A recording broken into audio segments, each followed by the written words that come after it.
تہجد کی نماز ابتدا میں ضروری تھی. حنفیہ کہتے ہیں، محقق ابن الحمام نے فتح القدیر میں لکھا ہے، نبی کریم صلی اللہ علیہ وسلم پر اخیر تک فرض رہی. روح المانی میں ہے کہ ایسی صورت میں نافلۃ لک کا معنی ہوگا فریضۃ زائدۃ علیک، فریضۃ زائدۃ علیک، یہ ایک اضافی فرض ہے آپ پر. وَيَعْقُوبَ نَافِلَةٌ، یعقوب بھی نفل تھے لیکن بہت ضروری تھی.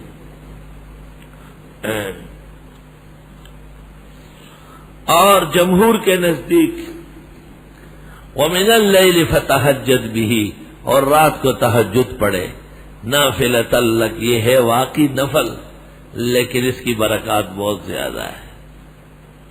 آگے برکات کا بیان ہے.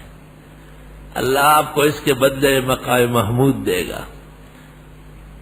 تو امت پڑھے، ان کو مقام محمود پر شفاعت نصیب ہوگی اور آپ کی دعا قبول ہو جائے گی اور حق کو فتح نصیب ہو جائے گی اور قرآن کی شفا اور رحمت نصیب ہو جائے گی اور ظالم آپ کی آنکھوں کے سامنے تباہ ہو جائیں گے اور خدا کی نعمتوں کی بارش ہو جائے گی اور تیرے مسلک اور مذہب کی ترقی ہو جائے گی اور اللہ تیری روح کو پرفتوح بنا دے گا. یہ ایسا نفل ہے.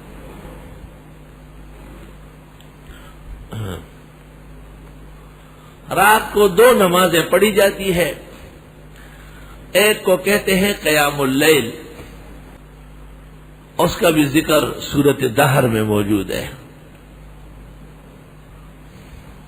وَمِنَ اللَّيْلِ فَاسْجُدْ لَهُ، اور وَسَبِّحْهُ لَيْلًا طَوِيلًا. عام طور پر قیام اللیل کی رکعتیں 8 ہوتی تھی. 8. صحیح بخاری میں آن حضرت صلی اللہ علیہ وسلم کا عمل موجود ہے کہ آپ مسجد سے فارغ ہو کے گھر آئے، آپ نے 4 رکعت پڑھی، لا تسأل عن حسنہن و طولہن، بہت زیادہ لمبی و خوبصورت. پھر 4 پڑھی. قیام اللیل 8 رکعت ہے اور یہ سونے سے پہلے پڑھی جاتی ہے. اور تہجد کی زیادہ سے زیادہ 12 رکعت ہے. بخاری شریف جلد اول صفحہ 106. فقام، حضرت سونے کے بعد اٹھے، فصلی رکعتین ثم رکعتین ثم رکعتین ثم رکعتین ثم رکعتین ثم رکعتین ثم اوتر. 6 دفعہ 2 2 2 2 2 2. اخیر میں آپ نے 3 وتر پڑھے. قال القاسم، بخاری جلد اول صفحہ 106، منذ ادرکنا الناس یوترون بثلاث. مدینہ منورہ کے امام کہتے ہیں جب سے ہم نے انسانوں کو، مسلمانوں کو دیکھا وتروں کے 3 رکعت پڑھتے. قیام اللیل کی 8 رکعت اور تہجد کی 12 رکعت، اور تہجد کے بعد وتر پڑھے جاتے ہیں. اجعلوا آخر صلاتکم باللیل وترا، رات کی آخر نماز وتری چھوڑو. بخاری شریف کتاب الوتر. اور صحابہ کرام نے مخلوق کی سہولت کے لیے 8 رکعت قیام اللیل اور 12 رکعت تہجد ملا کر تراویح پڑھی ہے. اور اس کے اخیر میں باجماعت وتر پڑھ لیتے تاکہ لوگ رات کی نماز سے فارغ ہو جائے. قیام اللیل بھی ہو گئی، تہجد بھی ہو گئی اور وتر پڑھ لیے. اب کیا باقی ہے؟ خارش. صرف خارق پاتے دیکھیں، خارق تھے دے بیا پاسی 2 رکعت گئے لیوانے پاگل لے. خارش باقی ہے، اس کا علاج نہیں ہے. وہ تو کوئی حکیم دیکھنا پڑے گا کہ معجون دے دے، دمانے خارق لگے جائے. دین کے عمل سے اس کو اطمینان نہیں ہے.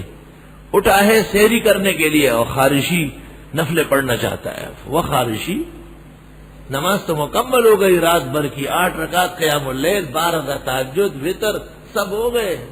رخصا اس کے پیغمبر کی دشمنی میں کھڑا ہوا ہے دوبارہ. اجعلوا آخر صلاتکم باللیل وترا، الامر للوجوب ما لم تقم قرینہ علی خلافہ، اس پر ائمہ نحو کا اتفاق ہے کہ امر کا موجب واجب ہے جب تک قرینہ صارفہ موجود نہ ہو، قرینہ صارفہ کوئی نہیں۔ میں عرصہ دراز تک پریشان تھا، بہت زیادہ۔ مولانا یوسف لدھیانوی نے مجھے کہا تھا مجھے منع دکھاؤ، منع دکھاؤ، تو میں نے بذل المجہود جلد 7 جو 20 جلدوں والا نسخہ ہے، بذل المجہود جلد 7 20 جلدوں والا نسخہ، اس میں بذل المجہود کے اس نسخے میں یہ عبارت تھی، قال الحسن رأينا الناس يمنعون عن الصلاة بعد الوتر۔ حسن بصری کہتے ہیں کہ مجھے وہ زمانہ یاد ہے کہ لوگ وطروں کے بعد نفلوں سے منع کرتے تھے۔ تو مولانا نے مجھے کہا کمال تو ہے کہ اپنے موقف پر آپ نے ایک نیا نسخہ پیش کیا ہے، اور ہمارے مولانا خلیل احمد نے شرح بھی اس کی لکھی ہے۔ کمال ہے، مجھے پتہ نہیں تھا کہ ابو داؤد کے نسخے میں نے کہا یہ دیکھو،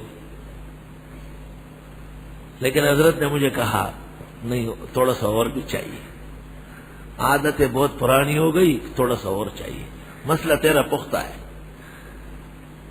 اللہ تعالی کی شان دیکھو، فیض الباری جلد 4 صفحہ 424، امام الاثر مولانا انور شاہ لکھتے ہیں اگر ویسے پڑھے تو رات کی عبادت ہے، اگر سو کر کے قیام اللیل ہے، اور اگر سو کر کے اٹھے تو تہجد ہے، اور رمضان میں ملا کر پڑھے تو تراویح ہے۔ آگے لکھتے ہیں امام محمد ابن نصر مروزی نے کتاب التہجد والوتر میں لکھا ہے کہ سلف صالحین رمضان شریف میں قیام اللیل و تہجد کے قائل نہیں تھے۔ والحمدللہ اللہم لک الشکر والحمد علی ما انعمت علینا ربنا اوزعنا ان نشکر نعمتک التی انعمت علینا وعلی والدینا وان نعمل صالحا ترضاه وادخلنا برحمتک فی عبادک الصالحین۔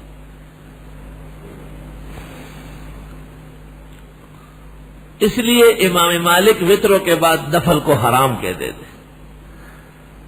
اور امام ابو حنیفہ سے کوئی روایت نہیں ہے۔ روایت نہ ہونا دلیل ہے کہ حضرت وطروں کے بعد نوافل کے قائل نہیں ہے۔ ابو حنیفہ کو جانتے ہو کہ وہ رات کو کتنے بڑے عابد زاہد ہیں، اور وہ وطروں کے بعد روایت نہیں کر رہے ہیں۔ فقہ حنفی میں وطروں کے بعد نفل کا کوئی ذکر نہیں، کہیں بھی نہیں، پوری فقہ خاموش۔ یہ بیان کا موقع تھا اور خاموشی ہے، دلیل ہے عدم کی کہ نہیں ہے، ترک کی دلیل ہے۔